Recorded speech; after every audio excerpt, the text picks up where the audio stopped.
Pemirsa Khilafah yang dirahmati oleh Allah, jumpa lagi dengan program kesayangan kita, ini kabar petang. Hari ini kita akan membahas tema-tema terkini dengan narasumber yang kredibel tentu saja dari sudut pandang Islam. Inilah kabar petang selengkapnya.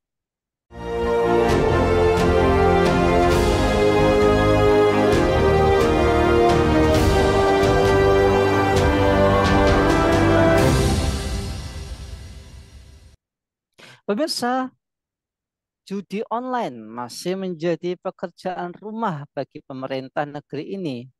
Juga pekerjaan rumah bagi masyarakat untuk segera diberantas. Nah, bagaimana tidak dari data Kementerian Kominfo sampai April 2024 sudah ada 1,4 juta lebih konten yang di take down. Usman Kansong, Direktur Jenderal Informasi dan Komunikasi Publik dari Kemkominfo mengatakan angka itu membuat judi online sudah melampaui konten pornografi yang jumlah konten ter-take down-nya mencapai angka 1,2 juta lebih. Lantas mengapa judi online ini sulit diberangus? Apakah banyak oknum pejabat yang jadi backing judi dan bisnis haram ini? Kemudian apa solusi agar Indonesia bersih dari judi dan bisnis yang haram ini? Untuk membahasnya kami terhubung dengan pengamat kebijakan publik Bung Ahmad Sastra. Assalamualaikum Bung Sastra. Waalaikumsalam warahmatullahi wabarakatuh. Mas Nanang, Iya, gimana kabarnya Bung? Alhamdulillah sehat. Bung Sastra, berdasarkan eh, data Pusat Laporan dan Analisis Transaksi Keuangan, transaksi judi online tahun 2023 mencapai angka 327 triliun rupiah. Jumlah ini menurutnya lebih dahsyat dan mengalami peningkatan secara signifikan dibandingkan tahun-tahun sebelumnya.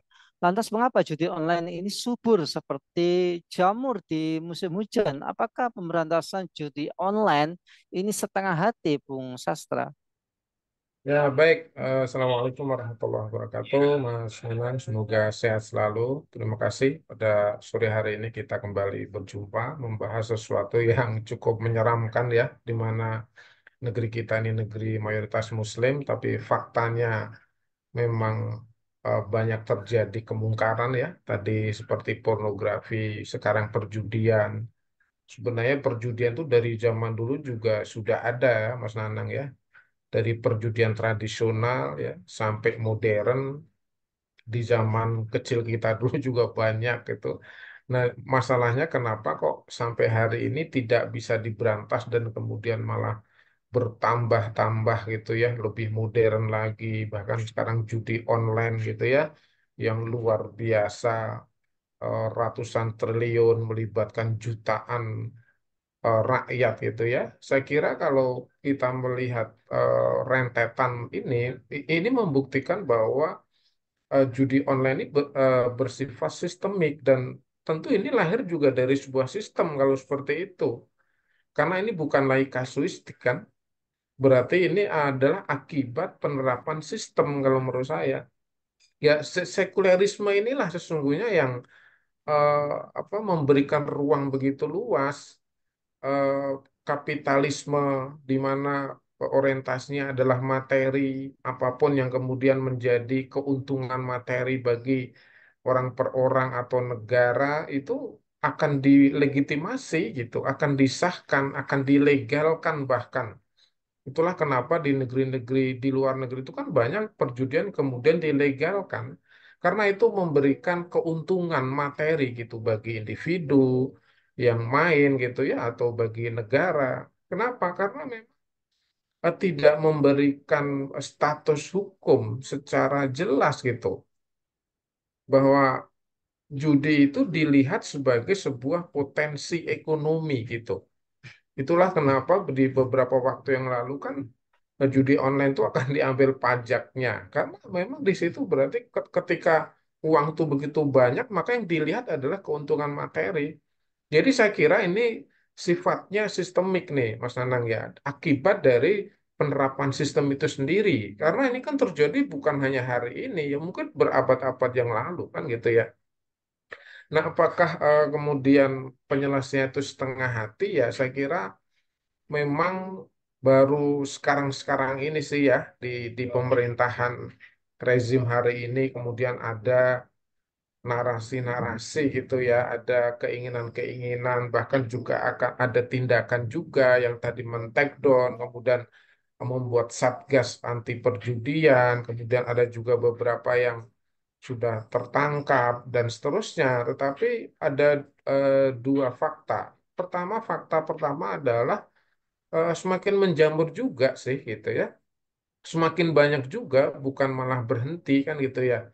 Nah, yang kedua, faktanya memang masih mudah sekali diakses yang namanya apa namanya situs-situs perjudian tuh, bahkan ada yang berkedok permainan itu juga masih sangat mudah diakses oleh masyarakat. Ini menunjukkan ya mungkin bisa disebut setengah hati gitu ya, karena pemerintah sendiri juga nampaknya kewalahan pemainnya katanya karena dari luar negeri gitu ya, kemudian di backing oleh eh, banyak orang-orang yang berpengaruh, kemudian eh, dianggap juga seperti hantu. Saya kira ini menjadi satu apologi ya yang tidak beralasan, dan ini kemudian menunjukkan satu kecurigaan gitu. Apakah benar-benar serius memberantas perjudian di satu sisi, sementara di sisi lain perjudian itu di dalam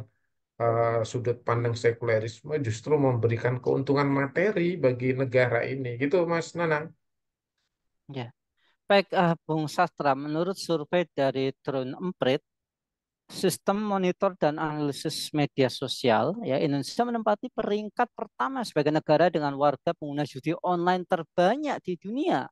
Prihatinnya lagi, lebih dari 2 juta warga yang terjerat judi online adalah masyarakat miskin, pelajar, mahasiswa, buruh, petani, pedagang kecil, hingga ibu-ibu rumah tangga. Nah, ini kenapa kok bisa terjadi? Apa sih penyebabnya, Bung Sastra? Iya, ini memang berat ya. Jadi pertama saya kira disorientasi pemikiran ya. Jadi ada salah pikir gitu, ada logical fallacy gitu, ada semacam logika sesat itu ya. Tentang apa? Tentang bagaimana mendapatkan materi dengan cara-cara yang gampang gitu. Jadi judi itu kan memberikan iming-iming ya, mendapatkan materi yang besar kalau menang tanpa harus bekerja keras kan gitu ya. Kemudian itu biasanya memang diimpikan orang-orang yang tidak punya uang dan pengen punya uang yang cepat. Itulah kenapa tadi ya beberapa pelaku itu justru orang-orang miskin kan, seperti ibu-ibu, seperti mahasiswa, pelajar, mungkin juga tukang bangunan, itu karena tadi dia punya kesalahan berpikir yang sangat akut kalau seperti itu.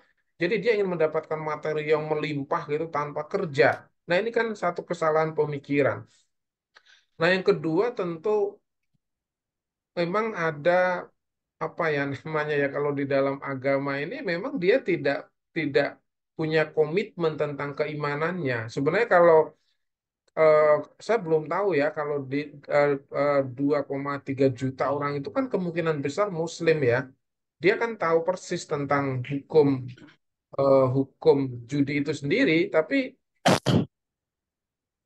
di surat Al-Maidah ayat 90-91 itu kan memang ditujukan kepada orang-orang beriman. Artinya apa?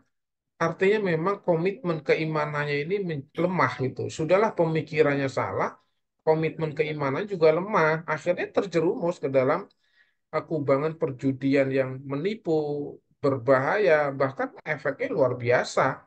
Bisa stres, gitu, bisa depresi, bisa apa namanya perceraian. Bahkan ada angka yang ditunjukkan ya saya lihat di media itu ada angka perceraian itu sangat tinggi justru gara-gara eh, judi online ini gitu. Ini kan ada lagi yang mencoba untuk bunuh diri gitu karena kalah gitu. Belum lagi soal memiskinkan. Dia memiskinkan, menyengsarakan, merusak rumah tangga dan seterusnya gitu ya. Ini ada dua hal itu yang kemudian menjadi sebab gitu Mas Anang kalau menurut saya. Baik, Bung Sastra, Presiden pada 2 pekan yang lalu memerintahkan pembentukan Satgas Terpadu Pemberantasan Judi Online. Nah, apakah Satgas ini akan berjalan secara efektif, Bung Sastra? Eh, Mungkin kalau efektivitasnya itu bisa kita lihat dari sebelum dan sesudah ya.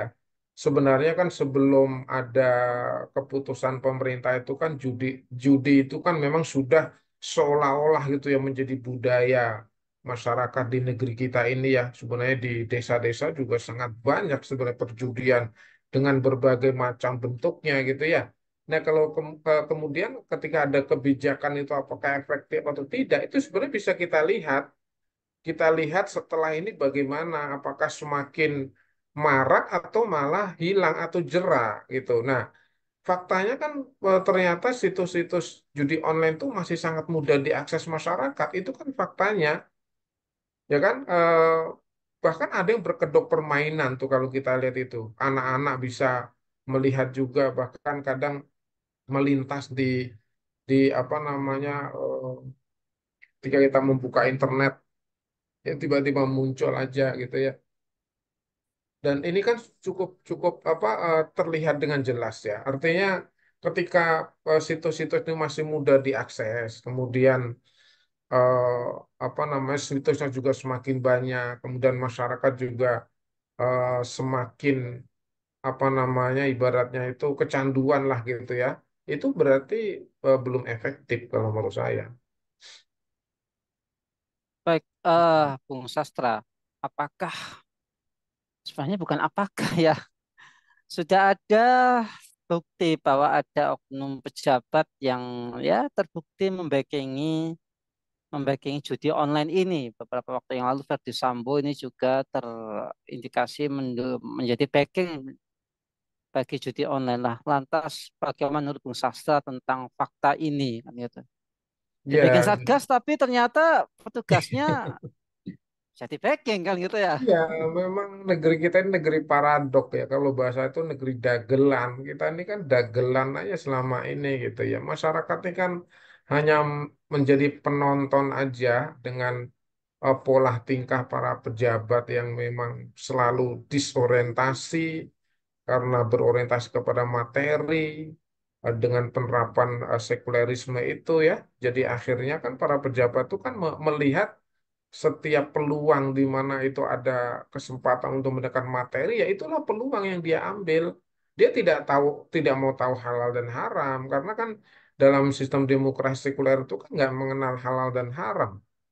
Yang dikenal adalah pragmatisme di mana orientasi orang itu hanya kepada keuntungan materi. Jadi jangan heran ini sudah menjadi apa namanya rahasia umum ya tempat-tempat perjudian kemudian tempat-tempat hiburan tempat maksiat tempat pelacuran narkoba kemudian penjualan manusia itu itu semua sebenarnya ada backingannya dan backingan itu adalah orang-orang yang punya pengaruh mereka para pejabat kadang pengambil keputusan pengambil kebijakan dia mendapatkan bagian dari situ kan kan itu jadi kan paradok jadi narasi yang diungkapkan itu kan seringkali hanya apa namanya ya seringkali hanya narasi-narasi belaka gitu tapi faktanya itu sebenarnya di belakang itu ya negeri kita ini tidak sedang baik-baik saja karena mereka banyak bermain para pejabat yang jahat itu kan banyak bermain di belakang apa namanya berbagai istilahnya apa kasus lah ya kasus-kasus yang sangat merugikan masyarakat, menghancurkan masyarakat seperti narkoba, pelacuran, bahkan sekarang ini perjudian itu sudah pasti ada backingannya, udah pasti itu Mas Nanang. Iya. Baik, terakhir Bung Sastra, apa langkah holistik, integratif dan komprehensif untuk memberantas kemaksiatan berupa judi online ini sehingga Indonesia itu bisa bebas dari bisnis haram ini ya, Bung Sastra. Ya, ini memang tidak gampang ya. Ya, tadi karena faktor utama itu pada diri sendiri dulu ya tentang keimanan. Ya, memang komitmen keimanan individu-individu negeri ini itu memang harus betul-betul kokoh gitu, beriman dan punya komitmen. Kenapa? Komitmen terhadap apa? Komitmen terhadap larangan Allah. Jadi Allah itu betul-betul melarang ya di surah Al-Maidah ayat 90-91 itu ya. itu Allah sangat tegas melarang, mengharamkan yang namanya perjudian gitu ya. Eh, apa namanya, daging babi itu jelas diharamkan oleh Allah Subhanahu Wa Taala gitu. Kemudian yang kedua tentu hukuman gitu ya, di dalam Islam tuh hukumannya sangat jelas ya, istilahnya takzir gitu, dan itu akan diambil keputusannya itu oleh pemimpin di dalam negara Islam. Itu betul-betul sangat tegas di dalam Islam itu. Karena apa? Karena perjudian itu di dalam Islam dianggap sebagai perbuatan setan, perbuatan yang buruk, dan itu disebutnya itu perbuatan setan. Bayangkan perbuatan setan, betapa tegasnya Islam secara normatif. Tapi dari sisi penegakan hukum juga Islam itu sangat tegas dengan dalam berbagai kasus di dalam Islam tuh, bahkan apa namanya, hukuman itu sangat spesifik itu.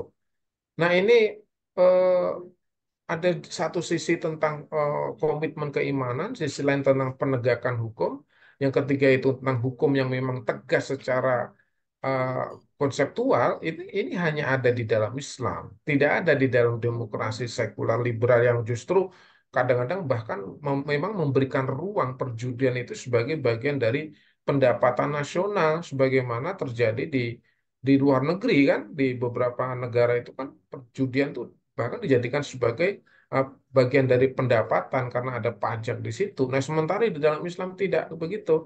Sudahlah haram, umatnya juga harus berkomitmen dengan keimanan. Kalau melakukan juga sangat tegas dan menjerakan.